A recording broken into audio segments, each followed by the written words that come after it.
Assalamualaikum warahmatullahi wabarakatuh dan salam sejahtera.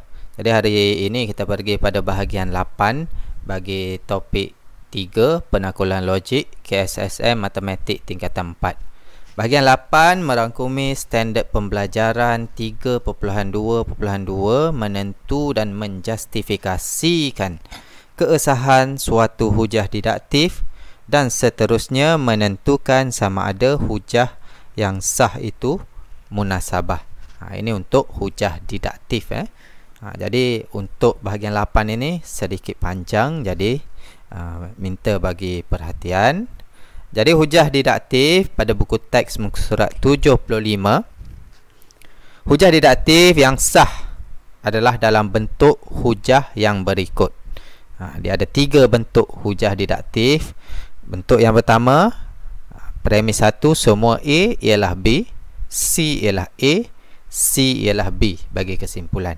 Bentuk 2, jika P maka Q. P adalah benar bagi premis 1 dan 2, kesimpulan Q adalah benar. Bentuk 3, jika P maka Q. Premis yang kedua, bukan Q adalah benar, bukan P adalah benar bagi kesimpulan bentuk yang ketiga. Jadi bentuk-bentuk ini awak kena tahu, awak kena kuasai, sebab ini sangat penting bagi meneruskan topik ini. Jadi kita pergi kepada contoh. Contoh buku teks muka surat 76.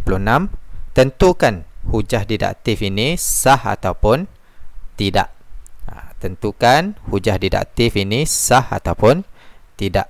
Sebelum ini bagi tahu, hujah didaktif yang sah adalah dalam bentuk-bentuk hujah yang berikut. Mesti follow bentuk ini. Okey. Jadi premis 1, semua segitiga mempunyai 3 sisi. Semua segitiga mempunyai 3 sisi. Premis 2, PQR ialah segitiga. Kesimpulan PQR mempunyai 3 sisi. Jadi kita tengok. Ini kalau tengok dia macam bentuk 1 sebab dia ada semua. Semua hanya berada pada bentuk 1. Jadi kita tengok segitiga. Segitiga ini adalah pernyataan yang pertama A mempunyai 3 sisi adalah B. Jadi segitiga A mempunyai 3 sisi adalah B. Dan PQR yang baru kita labelkan C. Ini pun C. Jadi adakah dia sah? Jadi kita tengok. A ialah B, betul. C ialah A, betul. C B, betul. Jadi maknanya hujah ini sah kerana dia mengikut hujah bentuk yang pertama. Jadi kalau dia ikut bentuk, dia akan jadi sah. Okey, yang kedua. Premis 1. Semua segi 4 mempunyai 3 sisi. ABCD ialah segi 4. ABCD mempunyai 3 sisi. Jadi kita tengok, adakah bentuk dia menepati syarat. Dia ada semua di sini, dia adalah bentuk 1. Jadi itu segi 4 A dan ini adalah B. Segi 4 A mempunyai 3 sisi B, betul. ABCD adalah C, ABCD adalah C.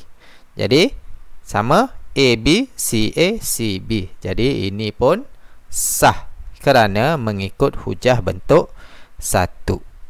Jadi sahnya suatu hujah adalah berdasarkan bentuk dia sahaja. Kebenaran nanti dulu. Dia ikut saja pattern bentuk itu, dia adalah sah. Okey, kita tengok sini. Ini pun macam bentuk 1, semua, depan dia semua. Jadi kita tengok. A adalah pentagon. Mempunyai 5 sisi adalah B. Mempunyai 5 sisi B, dah terbalik tu. A, C, QRST. Yang ini adalah tak ikut bentuk. Kalau yang ini semua A ialah B, A ialah B, C ialah A, tapi yang ini C ialah B. Jadi hujah ini tidak sah kerana tidak mengikut mana-mana bentuk hujah yang sah. Kalau tak ikut bentuk je, dia terus jadi tidak sah. Okey. Lagi. Ini jika maka. Jika maka sama ada bentuk yang kedua ataupun bentuk yang ketiga. Jadi kita tengok. Ini bentuk kedua ataupun bentuk yang ketiga. Jika X ialah gandaan 4, maka X ialah gandaan 2. Jadi yang ini P sebagai P. Jika P, maka Q. Ini ialah gandaan 4. Ialah gandaan 4. Ini adalah bentuk macam bentuk 2. Dia tak ada bukan itu ataupun tidak. Tidak ada berlawanan. Jadi ini adalah bentuk 2. P juga. 8 gandaan 2 adalah Q. Jadi kita tengok PQ, premis 2P, kesimpulan Q. Jadi ini adalah hujah yang sah kerana mengikut bentuk hujah nombor 2. Itu saja. Kita tengok contoh yang lain. Ini adalah P, ini adalah Q. 7 ialah gandaan 4. Sama 7 ialah gandaan 4, gandaan 4. Okey, yang ini adalah P. 7 ialah gandaan 2. Ini adalah Q. Jadi PQ untuk bentuk 1, premis 1, P2, premis 2, P benar, kesimpulan Q. Jadi dia ikut pattern hujah 2. Hujah ini sah kerana mengikut bentuk hujah yang kedua. Okey, tengok yang ke seterusnya. X ialah faktor bagi 4. X ialah faktor bagi 8Q. Faktor bagi 8Q, faktor bagi 4P. Jadi dia dah terbalik. Kalau terbalik bukan ikut bentuk dia, ini tidak sah. Tidak mengikuti mana-mana bentuk hujah yang sah. Jadi boleh bezakan sama ada hujah sah ataupun tidak sah. Okey. Contoh lagi. Jika M ialah nombor ganjil, maka M tambah 2 ialah nombor ganjil. Jadi M ialah nombor ganjil adalah penyataan P. M tambah 2 ialah nombor ganjil, itu adalah Q. Tengok sini bukan. Bukan. Jadi ini macam bentuk yang ketiga. 8 bukan nombor ganjil. Jadi ini adalah bukan P. Nombor ganjil adalah penyataan P bukan. Maksudnya tilda P ini bukan P. 8 tambah 2 bukan nombor ganjil. Ini adalah penyataan bukan Q. Adakah dia mengikut pattern bentuk 3? Tidak. Jadi maka hujah ini tidak sah kerana tidak mengikut mana-mana bentuk hujah yang sah. Ini bukan hujah yang sah. Sepatutnya ini bukan Q, bukan P pada kesimpulan.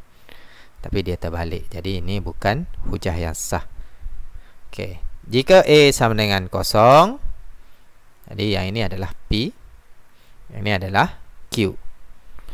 Premis 2, fx sama dengan ax kuasa 2 tambah bx tambah c ialah bukan garis lurus. Yang ini adalah tilda Q, bukan Q. Ini bukan garis lurus, bukan Q. A tak sama dengan 0. A tak sama dengan 0. Ini adalah bukan P. Jadi tengok ni bentuk yang ketiga. P, Q betul. Bukan Q betul. Bukan P betul.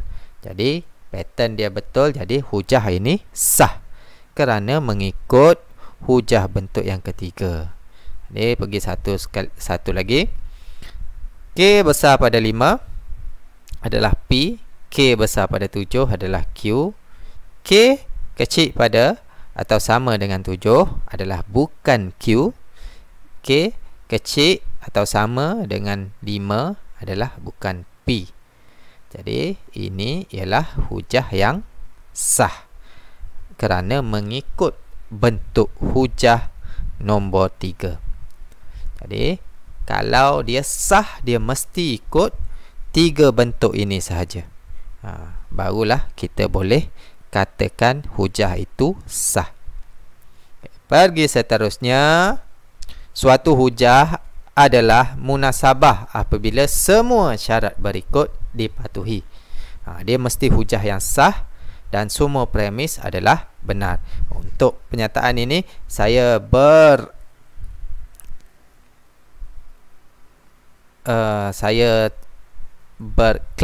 clash dengan pendapat buku teks. Clash dengan pendapat buku teks. Maknanya hujah didaktif ada dua, sah dengan tidak sah. Sahnya suatu hujah adalah berdasarkan bentuk hujah sahaja, sama ada dia follow tiga bentuk itu, bentuk satu, bentuk dua, bentuk tiga.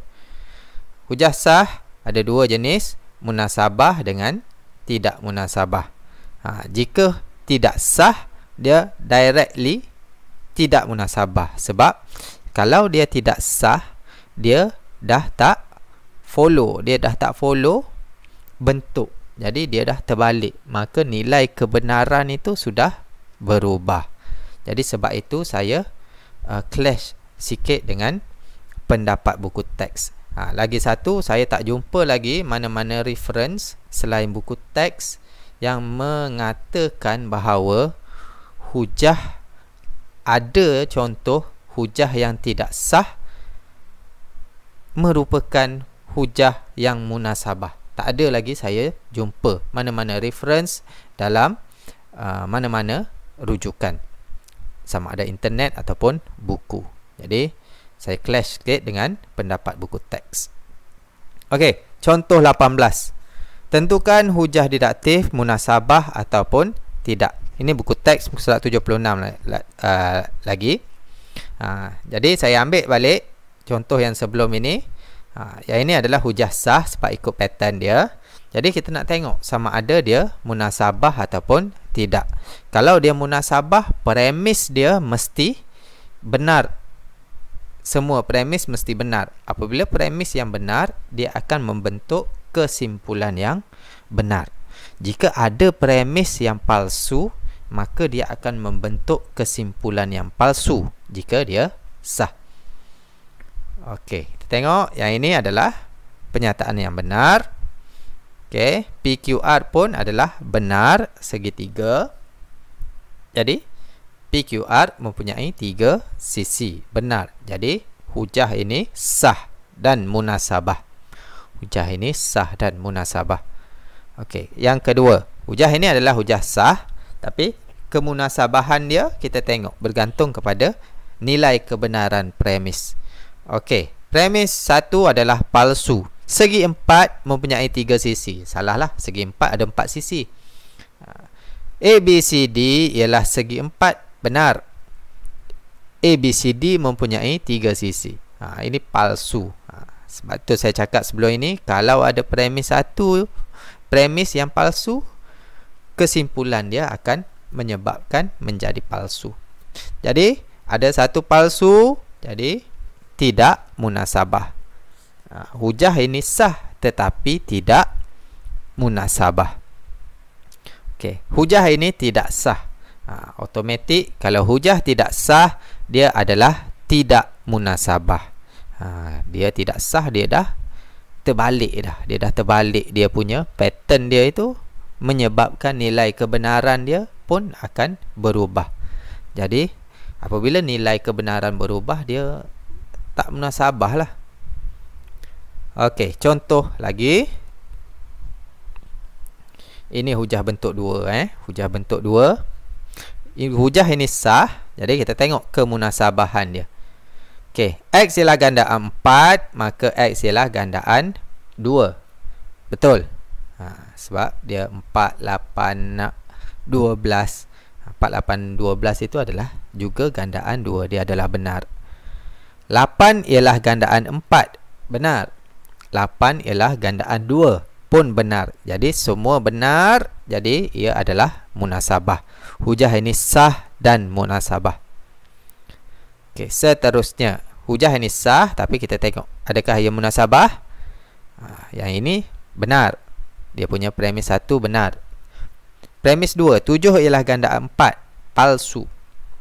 7 ialah ganda 4 adalah palsu. Apabila premis dia palsu, kesimpulan pun adalah palsu. Jadi ini tidak munasabah. Ini tidak munasabah.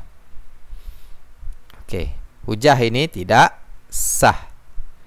Hujah ini tidak sah. Jadi automatik kalau hujah tidak sah adalah tidak munasabah. Kita tengok sebab apa sebab apa.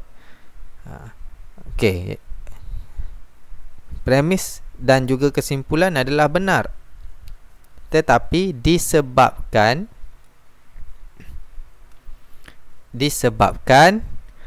premis 2 dan kesimpulan ini dia dah bertukar tempat.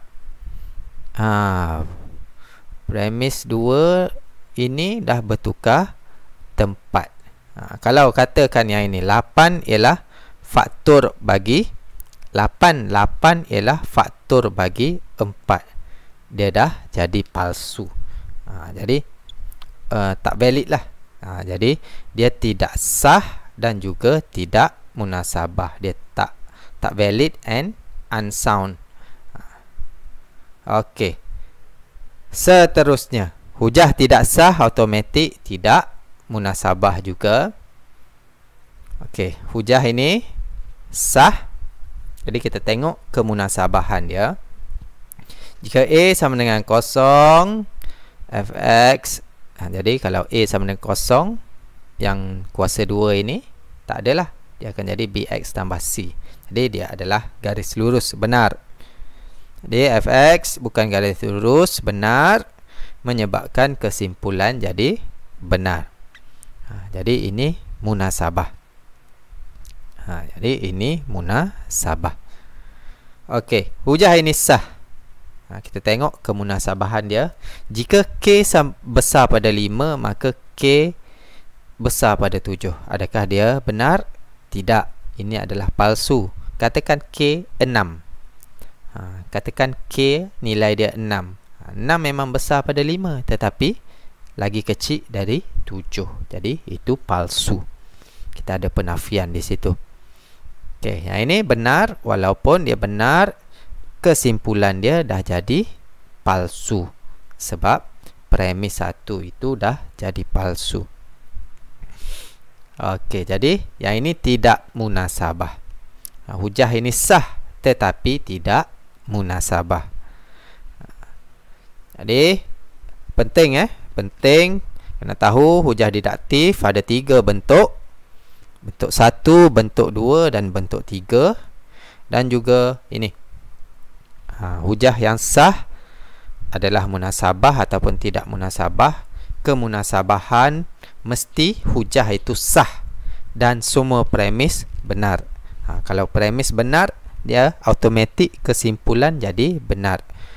Hujah yang tidak sah automatik tidak munasabah. Hujah yang tidak sah adalah tidak munasabah. Jadi sekian dulu bagi bahagian ke-8, hujah didaktif sah ataupun tidak sah. Hujah sah sama ada hujah sah munasabah ataupun tidak. Jadi jika video ini bermanfaat, mohon like, subscribe dan share kepada rakan-rakan yang lain. Sekian, terima kasih.